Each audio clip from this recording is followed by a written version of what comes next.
যুক্তরাষ্ট্র ও ইসরায়েলকে কোনো পাত্তা না দিয়ে পাল্টা হামলা আরও তীব্র করেছে ইরান যেন এবার চরম প্রতিশোধের আগুনে জ্বলছে। ইরানের একের পর এক হামলায় দিশাহারা হয়ে পড়েছে ইসরায়েল। মঙ্গলবার রাতে ইসরায়েলে ক্লাস্টার বোমা হামলা চালিয়েছে ইরান, আর এই হামলার পর ইহুদিদের মধ্যে চরম আতঙ্ক ছড়িয়ে পড়েছে।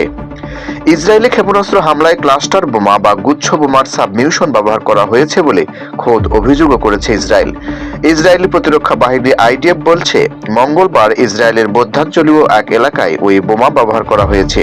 এতে ওই এলাকায় অনেক মানুষ আহত হয়েছেন, তবে কতজন নিহত হয়েছে সেই খবর এখনো জানায়নি আইডিএফ। সাংবাদিকদের সঙ্গে আলাপকালে তেল আবিবের জেলা কমান্ডার হাইফ সারগাফ বলেছেন, দেশের মধ্যাঞ্চলীয় একাধিক স্থানে ক্লাস্টার বোমা হামলার খবর পাওয়া গেছে। হামলায় অনেক আহত হয়েছে এবং বেশ কিছু ক্ষয়ক্ষতির ঘটনা ঘটেছে। তবে হঠাৎ ইসরায়েলে ইরানের এমন ক্লাস্টার বোমা হামলায় অনেকটাই হতবাক হয়ে গেছে দেশটির প্রতিরক্ষা বাহিনী। গত বছরের জুনের যুদ্ধেও ইরান একই ধরনের অস্ত্র ব্যবহার করেছিল বলে জানিয়েছে আইডিএফ।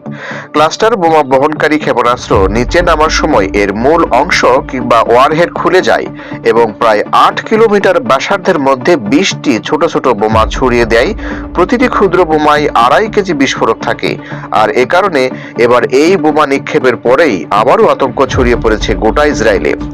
ইরান যুদ্ধবিরতির প্রস্তাব নাকচ করেছে, একাই লড়ে যাচ্ছে তারা। জানিয়েছে, এবারের যুদ্ধে ইসরায়েল ও যুক্তরাষ্ট্রকে চরম মূল্য দিতে হবে।